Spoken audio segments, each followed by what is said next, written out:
The world seemed to tilt on its axis the moment I saw them together, his hand resting possessively on her stomach.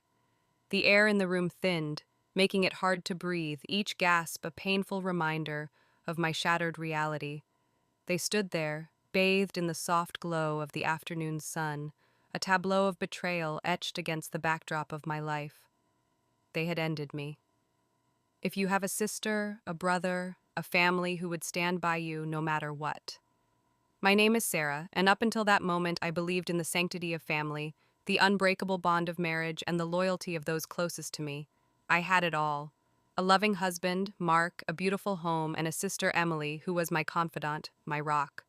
Mark and I had been together for 7 blissful years, married for 5. We built our life on a foundation of trust, mutual respect, and unwavering love. We supported each other's dreams, celebrated each other's successes, and comforted each other through life's inevitable storms.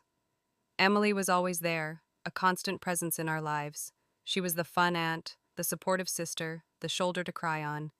We shared secrets, dreams, and countless memories. I truly believed that our bond was unbreakable, that we were a team, a family. We vacationed together, celebrated holidays together, and navigated life's challenges side by side.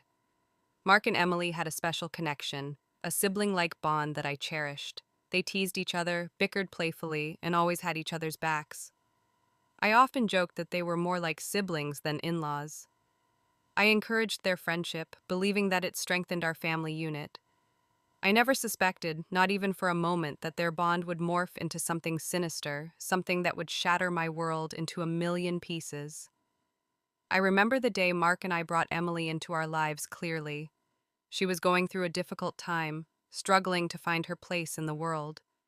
Mark and I welcomed her with open arms, offering her a room in our home and a place in our hearts. We helped her find a job, encouraged her to pursue her passions, and supported her every step of the way. She became an integral part of our lives, a constant presence in our home. The subtle signs were there, I suppose, but I was too blind to see them. The lingering glances, the hushed conversations, the inexplicable tension that would sometimes fill the room. I dismissed them as my own insecurities, the anxieties of a woman who desperately wanted to start a family but was struggling with infertility. Mark had always been supportive of my desire to have children, but as the years passed without a positive pregnancy test, I sensed a shift in him. He became distant, preoccupied, and less affectionate. He worked longer hours, traveled more frequently, and seemed increasingly detached from our life together. I attributed it to the stress of his job, the pressures of providing for our future. I tried to be understanding, supportive, and patient, hoping that things would eventually return to normal. Emily, on the other hand, became increasingly attentive. She would offer to run errands for me, cook meals, and keep me company when Mark was away. She seemed genuinely concerned about my well-being, my happiness. I confided in her about my struggles with infertility, my fears that I would never be a mother. She listened patiently, offering words of comfort and encouragement. She told me that I was strong, that I was worthy, that I would eventually get everything I desired. She became my confidant, my sounding board, my emotional support system. I trusted her implicitly, believing that she had my best interests at heart. I had no idea that she was secretly plotting my downfall, that she was betraying me in the most unimaginable way possible. The day I discovered the truth was like a scene from a nightmare. I had come home early from work, feeling unwell. I found Mark and Emily in the kitchen, their faces flushed, their bodies intertwined. The air crackled with unspoken desire, a palpable tension that sent shivers down my spine. They froze when they saw me, their eyes wide with panic and guilt. The silence was deafening, broken only by the frantic beating of my own heart. I didn't need an explanation. I knew instantly what had been happening. The truth hit me like a physical blow, knocking the wind out of me and leaving me gasping for air. The person I trusted most was one of them. The world swam before my eyes, the betrayal so profound it threatened to consume me whole. I stumbled backward, knocking over a vase of flowers, the sound of shattering glass echoing the destruction within me. Crimson liquid bloomed on the floor, mirroring the iron scent rising in my throat. Mark and Emily remained frozen, their expressions a mix of shock and shame. I wanted to scream, to lash out, to inflict the same pain they had inflicted on me, but I was paralyzed, unable to move, unable to speak. Finally, I found my voice, a strangled whisper that barely resembled my own. I managed to choke out, the words laced with disbelief and anguish. Mark stepped forward, his hand outstretched, but I recoiled, unable to bear his touch. Sarah, please, let me explain, he pleaded, his voice laced with desperation. Emily remained silent, her eyes downcast, her face etched with guilt. I didn't want to hear his explanation. I didn't want to hear anything either of them had to say. The truth was undeniable, etched into their faces, their body language, their shared guilt. I turned and ran, blindly fleeing the scene of my shattered life, desperate to escape the suffocating weight of their betrayal. I drove aimlessly for hours, tears streaming down my face, the pain a constant throbbing ache in my chest. I couldn't comprehend how the two people I loved and trusted most could have betrayed me in such a cruel and devastating way. The foundation of my life had crumbled beneath me, leaving me adrift in a sea of despair. I spent the night in a cheap motel, unable to sleep, haunted by the image of Mark and Emily together. The faces I knew, the people I loved, were now twisted into a grotesque parody of my reality. Every time I closed my eyes, I saw their faces, their bodies intertwined, their betrayal replaying in an endless loop. I felt nauseous, dizzy, and disoriented. I couldn't eat, I couldn't sleep, I could barely breathe. I was consumed by grief, anger, and a profound sense of loss. In the days that followed, I existed in a haze of shock and disbelief. I went through the motions of daily life, but I felt disconnected, numb. I called in sick to work, unable to face my colleagues, my friends, my life. I stayed in the motel, hiding from the world, wallowing in my pain. Mark tried to contact me, leaving countless messages on my phone, begging me to talk to him. Emily also reached out, sending tearful texts, pleading for forgiveness. I ignored them both, unable to bring myself to engage with them. Their words were meaningless, their apologies hollow. They had shattered my trust, broken my heart, and destroyed my life. There was nothing they could say or do to undo the damage they had caused. I replayed our memories in my mind, searching for clues, for signs that I had missed. I scrutinized every interaction, every conversation, every shared moment, trying to understand how I could have been so blind. I realized that the subtle signs had been there all along, but I had chosen to ignore them, blinded by my love and trust. I had created a narrative in my mind, a story of a happy family, a loving marriage, and an unbreakable bond of sisterhood. I had refused to see the truth, even when it was staring me in the face. As the days turned into weeks, the initial shock began to wear off, replaced by a simmering rage. I started to realize that I couldn't stay hidden forever, that I needed to confront what had happened, to take control of my life. The pain was still there, but it was now mixed with a burning desire for justice. I wanted them to suffer the consequences of their actions, to feel the pain they had inflicted on me. I wanted them to understand the depth of their betrayal, the magnitude of their mistake. I started to formulate a plan, a way to expose their deception and reclaim my life. It wasn't going to be easy, but I was determined to make them pay. I spent hours researching, gathering information, and strategizing my next move. I knew that I needed to be careful, methodical, and patient. I couldn't let my emotions cloud my judgment or compromise my plan. I started by hiring a lawyer, seeking legal advice on my options for separation and divorce. I wanted to ensure that I was protected, that I received what I was entitled to. I also started documenting everything, gathering evidence of Mark and Emily's affair, their lies, their deception. I knew that it would be a long and arduous process, but I was prepared to do whatever it took to get justice. Sleep became a luxury, stolen in brief snatches. My dreams were haunted by their faces, their laughter now a mocking echo. The injustice of it all pressed down on me, a weight that threatened to crush me. I felt isolated, alone in my anger and grief. But somewhere deep inside, a spark of resilience flickered. I would not be a victim. I would not let them define me. I would rise from the ashes of their betrayal, stronger and more determined than ever before. The plan was forming, piece by piece, and with each step, the burning desire for revenge grew stronger. They thought they had ended me. They were wrong. This was just the beginning. The cheap motel room became my prison, each stained wall, each flickering light bulb, a testament to my broken life. The silence was deafening, amplifying the echoes of their betrayal. I barely ate, barely slept, haunted by the phantom sensation of Mark's touch, Emily's false smiles.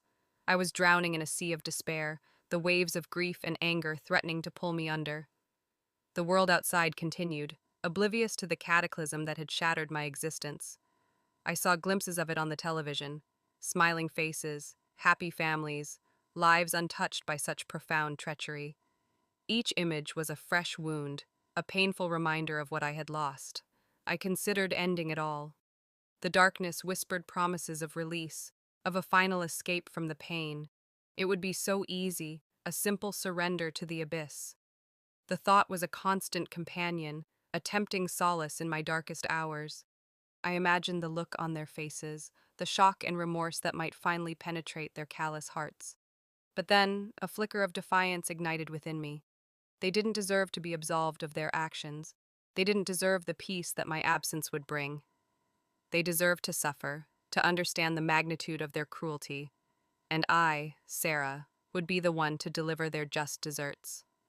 The turning point came unexpectedly, a small crack in the wall of my despair. I was aimlessly scrolling through social media, a masochistic exercise in self-inflicted pain. I saw a picture of Mark and Emily, taken weeks before the revelation, at a family barbecue. They were standing side by side, laughing, their eyes locked in a gaze that now seemed sickeningly intimate. But something in the background caught my attention. A reflection in a window, a fleeting glimpse of something that didn't belong. I zoomed in, my heart pounding in my chest. It was a small, almost imperceptible detail, but it was enough.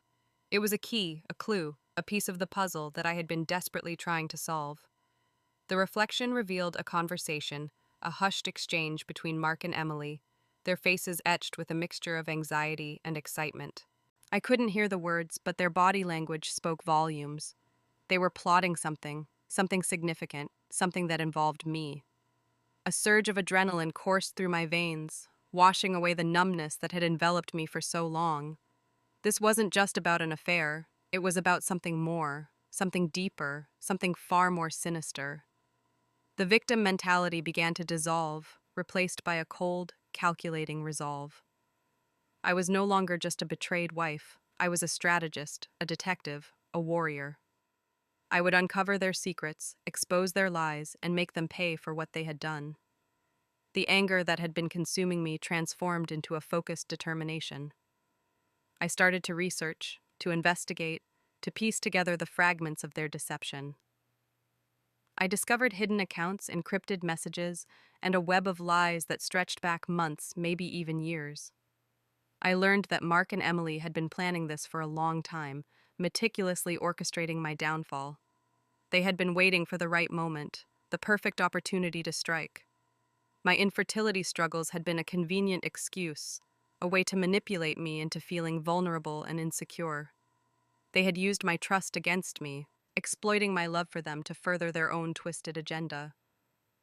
The more I discovered, the more enraged I became. But I kept my emotions in check, channeling my anger into my plan. I knew that I couldn't afford to make any mistakes, to let them suspect that I was onto them. I had to play the part of the grieving, broken woman, the unsuspecting victim.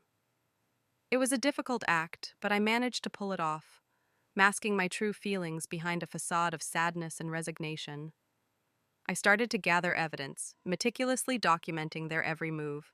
I recorded their phone calls, photographed their meetings, and collected their emails. I became a ghost, observing them from the shadows, learning their secrets. The weight of their betrayal was still heavy, but it was now balanced by a burning desire for revenge. I refused to let them break me. I would use their treachery as fuel, transforming my pain into power. Sleep was still elusive, but now my dreams were filled with images of retribution, of justice served. I envisioned their faces when I finally exposed them, the shock, the fear, the realization that they had underestimated me. The plan was taking shape, becoming more elaborate, more audacious with each passing day. I knew that it was a risky endeavor, that I could potentially face serious consequences, but I was willing to take the chance, to gamble everything on my quest for vengeance. They had taken everything from me. Now it was my turn to take something from them. They had thought they were untouchable. that they could get away with their betrayal. They were wrong. I was coming for them, and I wouldn't stop until they had paid the price for their sins. The darkness still lingered, but it was now infused with a steely resolve. I was no longer afraid. I was ready. I knew I couldn't confront them directly, not yet. My face would betray me, my carefully constructed mask would shatter. I needed information, leverage, undeniable proof. So I played the part of the grieving wife, agreeing to meet Mark for dinner at a quiet restaurant, a place we used to frequent in happier times. I dressed in black, my eyes red-rimmed, my voice a trembling whisper. He looked relieved, almost buoyant, as if my willingness to meet was a sign of forgiveness. I let him believe it. Throughout the meal, I feigned interest in his excuses, his half-hearted apologies. I nodded, I cried, I played the victim to perfection. But beneath the surface, I was recording everything. A small voice recorder, cleverly concealed in my purse, captured every word, every inflection, every nuance of his deceit. I even managed to steer the conversation towards Emily, eliciting veiled admissions of their affair, justifications that only further cemented their guilt. Later that night, I meticulously transcribed the recording, highlighting the key phrases, the damning statements that would later become crucial evidence. I consulted with my lawyer, showing him the transcript, explaining my plan. He was initially hesitant, warning me about the potential legal ramifications of my actions. But when he saw the fire in my eyes, the unwavering determination in my voice, he relented, offering his support and guidance. He helped me navigate the legal complexities, ensuring that my actions were within the bounds of the law, or at least in the gray areas where I could operate without risking too much. The next phase of my plan involved Emily. This was riskier, more emotionally taxing, but absolutely necessary. I reached out to her, suggesting a girls' night, a chance to reconnect and heal. She seemed surprised, but also eager, perhaps hoping to alleviate her guilt and regain my trust. I chose a secluded cabin in the woods, a place far removed from prying eyes and listening ears. I told her it was a place where we could truly be ourselves, where we could talk openly and honestly. She readily agreed. I knew she would. The cabin was wired. Hidden cameras, strategically placed, captured every angle, every expression. The microphones, embedded in the walls, recorded every word. I wanted to ensure that nothing was missed, that I had irrefutable evidence of their betrayal. I spent days setting up the equipment, meticulously testing each device, ensuring that everything was functioning perfectly. I even consulted with a private investigator, a tech expert who helped me with the more technical aspects of the operation. He taught me how to encrypt the recordings, how to protect them from being discovered, how to use them effectively in court. He also warned me about the risks involved, the potential consequences if I was caught. But I was undeterred. The thought of exposing their lies, of watching them squirm under the weight of their guilt, fueled my resolve. The night Emily arrived, I greeted her with a warm embrace, a fake smile plastered on my face. I offered her a glass of wine, suggesting we relax and catch up. She seemed nervous, fidgety, her eyes darting around the room. I knew she suspected something, but she couldn't quite put her finger on it. I started by reminiscing about our past, our childhood memories, the bond that we once shared. I spoke of our dreams, our aspirations, the future that we had planned together. As I spoke, I watched her face, observing the subtle changes in her expression. I saw the guilt, the remorse, the flicker of conscience that she tried so hard to suppress. Then, I subtly steered the conversation towards Mark, asking casual questions about their relationship, their interactions, their shared secrets. She hesitated at first, but as the night wore on and the wine flowed freely, she began to loosen up, revealing more than she intended. She confessed to the affair, admitting that it had started months ago, that it had been a slow, insidious creep that had gradually consumed them both. She spoke of their passion, their desire, the thrill of their forbidden love. As she spoke, my vision blurred, my hands trembled. The glass in my hand almost shattered, but I maintained my composure, forcing myself to listen, to record every word. She even admitted to their plans for the future, their dreams of building a life together, a life that was supposed to be mine. They had even discussed starting a family, using me as a surrogate, taking my child as their own. This was the breaking point. The depth of their cruelty, their depravity, was beyond comprehension.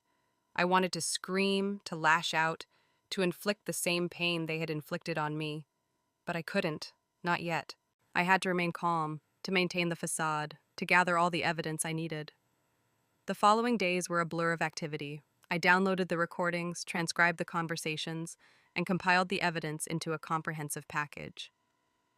I consulted with my lawyer again, reviewing the legal implications, refining my strategy. We decided to file for separation and divorce, citing adultery and emotional distress. We also prepared a lawsuit against Emily, accusing her of alienation of affection and intentional infliction of emotional harm. The legal process was long and arduous, filled with depositions, interrogations, and court appearances, but I remained steadfast, unwavering in my pursuit of justice. I presented the evidence, the recordings, the transcripts, the photographs, all meticulously documented and authenticated. Mark and Emily denied everything, claiming that the evidence was fabricated, that I was a scorned woman seeking revenge. But their lies were easily disproven. The evidence was overwhelming, undeniable. The judge ruled in my favor, granting me a generous settlement and ordering Mark and Emily to pay substantial damages. But the legal victory was only part of my plan.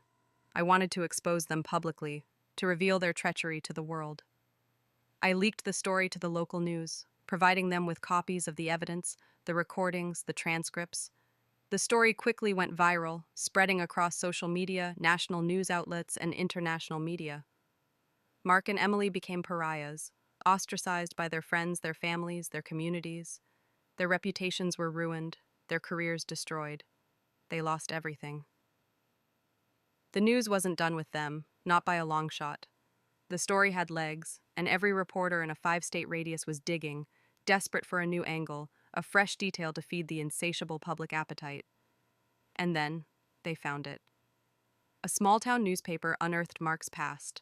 A series of shady business deals, a pattern of exploiting vulnerable people, a trail of broken promises and ruined lives. He wasn't just an adulterer, he was a con artist, a predator disguised as a successful businessman. And Emily? She wasn't just a home wrecker, she was his accomplice, his partner in crime, the one who had helped him lure his victims into his web of deceit. The article revealed that they had been systematically defrauding investors for years, using my infertility charity as a front to launder money and evade taxes. The charity, the one I poured my heart and soul into, the one I thought was making a difference in the world, was nothing more than a sham, a tool for their personal enrichment. They had used my dreams, my hopes, my deepest vulnerabilities to further their own selfish agenda. The revelation sent shockwaves through the community. The people who had once admired them, who had trusted them, who had invested in them, now turned against them with a vengeance. Their businesses were boycotted, their homes were vandalized, their families were threatened. They were social outcasts, forced to live in hiding, constantly looking over their shoulders. But the best part? The investigation triggered an audit. Turns out the feds were now involved. Tax evasion, fraud, money laundering, the list of offenses grew longer with each passing day. I watched it all unfold from my safe house, a quiet satisfaction blooming in my chest. They thought they were untouchable, that their wealth and power would protect them from the consequences of their actions. They were wrong. Justice was coming, and it was relentless. I received a call from my lawyer, his voice filled with excitement. The authorities had enough evidence to indict Mark and Emily on multiple federal charges, charges that could potentially land them in prison for decades. He said they were scrambling, desperately trying to negotiate a plea deal, but the prosecution was determined to make an example of them. They had underestimated me. They had underestimated the power of truth. They had underestimated the reach of the internet. They thought they could silence me. They thought they could break me. They thought they could get away with their betrayal. But I was the storm they never saw coming, the reckoning they never anticipated. The call I had been waiting for finally came. It was Detective Miller, the lead investigator on the case. He informed me that Mark and Emily had been arrested and were being held without bail. He thanked me for my cooperation, acknowledging that my evidence had been instrumental in building a solid case against them. He said that they were facing a mountain of evidence, and that their chances of acquittal were slim to none. As I hung up the phone, a wave of relief washed over me. It was finally over. The nightmare was finally coming to an end. but I knew that this was just the beginning of their suffering. The legal battles, the public scrutiny, the prison sentence, it was all coming, and it was all deserved. I allowed myself a small smile, a rare moment of genuine happiness. I had done it.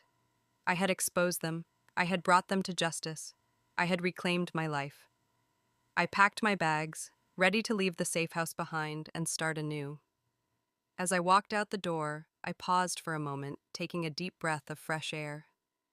The future was uncertain, but I was no longer afraid. I was stronger, wiser, and more resilient than ever before.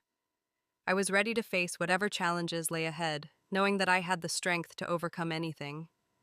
Their trial was a media circus. Every major news outlet covered it, broadcasting the proceedings live to millions of viewers around the world.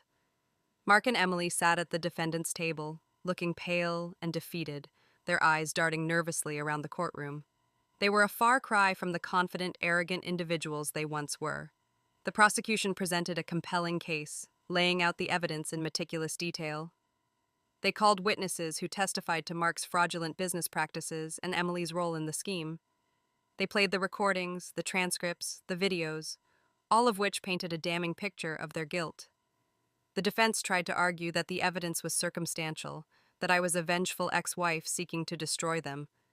But their arguments fell flat. The evidence was too strong, the testimony too credible. The jury deliberated for days, but in the end they reached a unanimous verdict. Guilty on all counts. The courtroom erupted in cheers as the verdict was announced. I sat in the gallery, watching as Mark and Emily were led away in handcuffs, their faces etched with despair. As they passed me, Mark looked up, his eyes filled with hatred and regret. He opened his mouth to say something, but no words came out. Emily just stared straight ahead, her face blank, her spirit broken. I felt a pang of sympathy for them, but it quickly faded. They had brought this upon themselves, they had made their choices, and they had to face the consequences. I walked out of the courtroom, surrounded by reporters and photographers, their cameras flashing, their questions bombarding me from all sides. I didn't say a word, I just smiled, a knowing smile, a triumphant smile. As I walked away, I knew that I had finally closed the chapter on this dark period of my life. I was free. But there was one final act of revenge I had planned, something that would truly solidify their downfall. It was a risky move, but I was willing to take the chance. I had discovered their biggest secret, the one thing they were most desperate to keep hidden. It was a paper trail, hidden in a safe deposit box. The contents? Enough evidence to implicate a network of powerful people in their schemes. Politicians, judges, even law enforcement. The kind of people who could make you disappear. They thought they were untouchable, but they were wrong. I had the goods and I was ready to use them. I leaked the information to a trusted journalist, someone who had a reputation for exposing corruption, someone who wouldn't back down, no matter the threats. He ran with the story, and it exploded like a bomb, sending shockwaves through the highest levels of government. Investigations were launched, indictments were handed down, careers were ruined.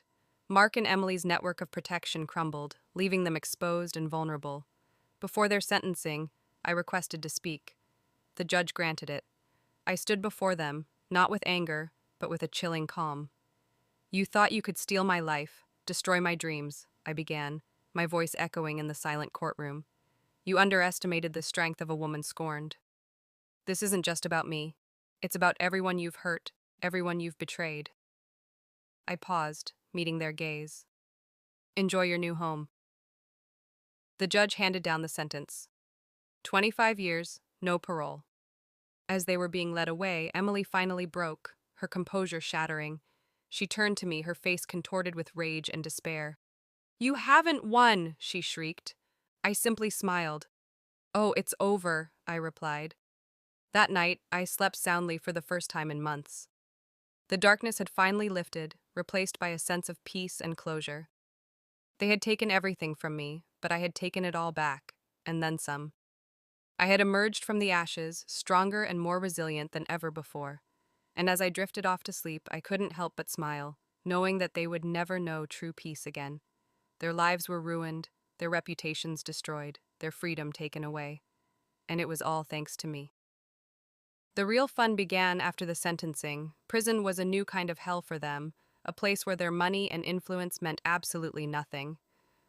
I received word through a contact that Mark, the man who once commanded boardrooms and manipulated markets, was now scrubbing toilets, his arrogance replaced with a perpetual look of fear.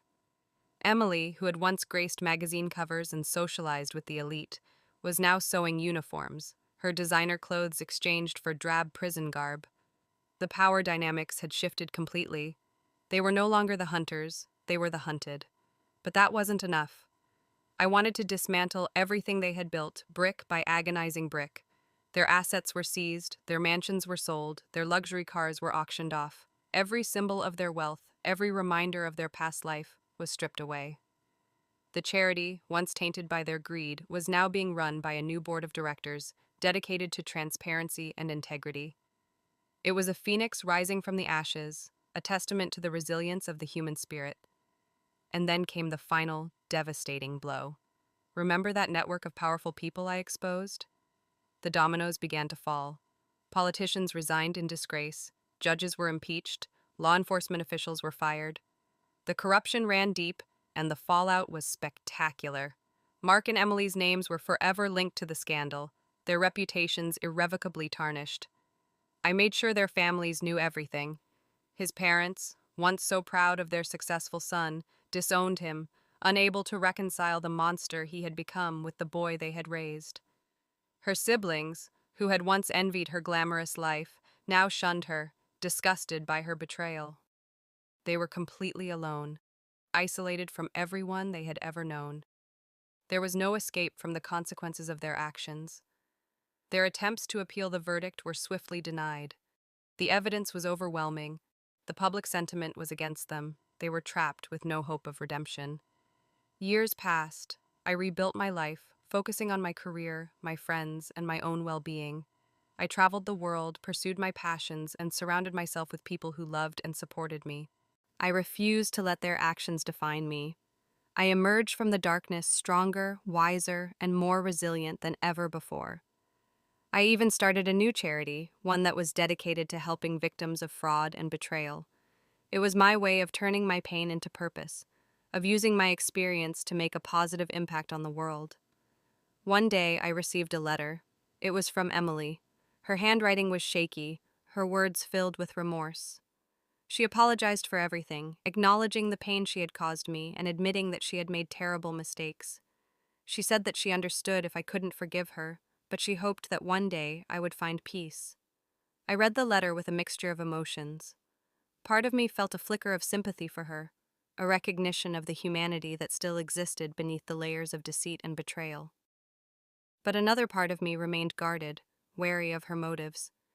Was she truly remorseful, or was this just another attempt to manipulate me?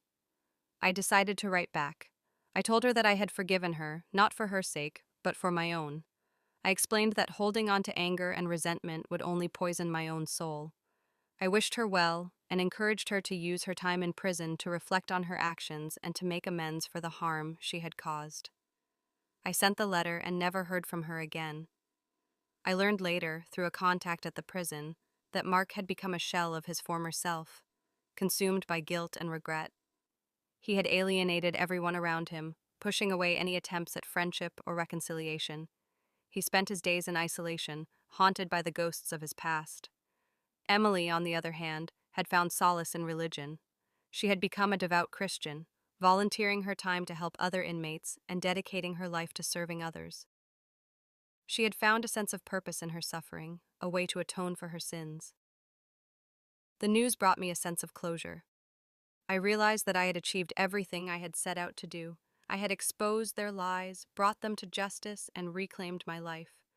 I had emerged from the darkness stronger and more resilient than ever before. They lost everything. I just smiled. Revenge isn't sweet, it's necessary. Would you have done the same? Let me know in the comments. Subscribe for more justice.